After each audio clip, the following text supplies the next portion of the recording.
ಈಗ ಬಿಜೆಪಿಯವರೇ ಅದಕ್ಕೊಂದು ಸ್ಟೇಟ್ಮೆಂಟ್ ಮಾಡಿದ್ದಾರೆ. ಸಿಎಂ ಮತ್ತೆ ಡಿಸಿಎಂ ಭಿಕ್ಷೆ ಪಾತ್ರೆಯನ್ನು ಇಟ್ಕೊಂಡು ಹೋಗ್ತಾ ಇದ್ದಾರೆ. ಸರ್, ಈಗ ನೋಡ್ರಪ್ಪ, ಅಲ್ಲಿ ಟ್ರಾಫಿಕ್ ಜಾಮ್ ಆಗ್ತಿದೆ, ಸಾಧ್ಯ ಆದ್ರೆ ನಿಮ್ ಕ್ಯಾಂಪಸ್ ಅಲ್ಲಿ ಹೋಗೋ ಅವಕಾಶ ಮಾಡ್ಕೊಡಿ ಅಂತ ಸೌಜನ್ಯವಾಗಿ ಪತ್ರ ಬರೆದ್ರು. ಅದನ್ನ ವಿಪ್ರೋ ಅವರು ಯಾವ ಕಾರಣಕ್ಕೆ ಡಿನೇ ಮಾಡಿದಾರೋ ಗೊತ್ತಿಲ್ಲ.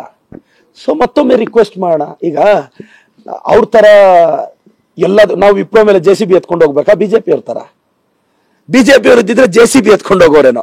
ನಾವು ಸೌಮ್ಯ ಸ್ವಭಾವದವರು, ಕಾಂಗ್ರೆಸ್ ಅವರು, ಅದಕ್ಕೆ ಪತ್ರ ಬರೆದಿದ್ದೀವಿ ಸರ್. ನಾವು ಬಿಜೆಪಿ ಅವ್ರ ತರ, ಬಿಜೆಪಿ ಅವ್ರು ಮಾತಾಡಿದ್ರೆ JCB ಅಂತಾರೆ. ಯತ್ನಾಳ್ ಅವ್ರೇನಾದ್ರು ಇದ್ದಿದ್ರೆ JCB ಓಡಿಸ್ಕೊಂಡು ಹೊರಟೋಗೋರೇನೋ. ಬಟ್ ಆಗಲ್ಲ ಅಂತ ಮತ್ತೊಮ್ಮೆ ರಿಕ್ವೆಸ್ಟ್ ಮಾಡ್ತೀವಿ ಸರ್. ಹಂಗೇನಿಲ್ಲ, ಅಭಿವೃದ್ಧಿಗೋಸ್ಕರ ಏನ್ ಬೇಕಾದ್ರೂ ಮಾಡ್ತೀವಿ, ಅಂತದೇನಿಲ್ಲ ಸರ್. ಮೋಸ್ಟ್ಲಿ ವಿಪ್ರೋ ಅವ್ರಿಗೆ ಮತ್ತೊಮ್ಮೆ ಮನವರಿಕೆ ಆಗಿ ಅವ್ರು ಸ್ಪಂದಿಸ್ತಾರೆ ಅಂತ ನಂಬಿಕೆ ಇದೆ sir. Thank you sir.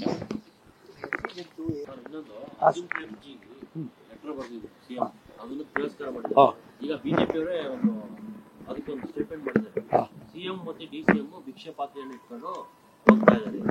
Sir, ಈಗ ನೋಡ್ರಪ್ಪ, ಅಲ್ಲಿ ಟ್ರಾಫಿಕ್ ಜಾಮ್ ಆಗ್ತಿದೆ, ಸಾಧ್ಯ ಆದ್ರೆ ನಿಮ್ ಕ್ಯಾಂಪಸ್ ಅಲ್ಲಿ ಹೋಗೋ ಅವಕಾಶ ಮಾಡ್ಕೊಡಿ ಅಂತ ಸೌಜನ್ಯವಾಗಿ ಪತ್ರ ಬರೆದ್ರು. ಅದನ್ನ ವಿಪ್ರೋ ಅವರು ಯಾವ ಕಾರಣಕ್ಕೆ ಡಿನೇ ಮಾಡಿದಾರೋ ಗೊತ್ತಿಲ್ಲ. ಸೊ ಮತ್ತೊಮ್ಮೆ ರಿಕ್ವೆಸ್ಟ್ ಮಾಡೋಣ. ಈಗ ಅವ್ರ ತರ ಎಲ್ಲದು ನಾವು ವಿಪ್ರೋ ಮೇಲೆ JCB ಎತ್ಕೊಂಡು ಹೋಗ್ಬೇಕಾ? ಬಿಜೆಪಿ ಅವ್ರ ತರ ಬಿಜೆಪಿ ಅವರು ಇದ್ದಿದ್ರೆ JCB ಎತ್ಕೊಂಡು ಹೋಗೋರೇನೋ. ನಾವು ಸೌಮ್ಯ ಸ್ವಭಾವದವರು, ಕಾಂಗ್ರೆಸ್ ಅವರು, ಅದಕ್ಕೆ ಪತ್ರ ಬರೆದಿದ್ದೀವಿ ಸರ್.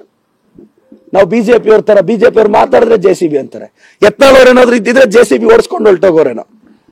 ಬಟ್ ಆಗಲ್ಲ ಅಂತ ಮತ್ತೊಮ್ಮೆ ರಿಕ್ವೆಸ್ಟ್ ಮಾಡ್ತೀವಿ ಸರ್. ಹಂಗೇನಿಲ್ಲ, ಅಭಿವೃದ್ಧಿಗೋಸ್ಕರ ಏನ್ ಬೇಕಾದ್ರೂ ಮಾಡ್ತೀವಿ, ಅಂತದೇನಿಲ್ಲ ಸರ್.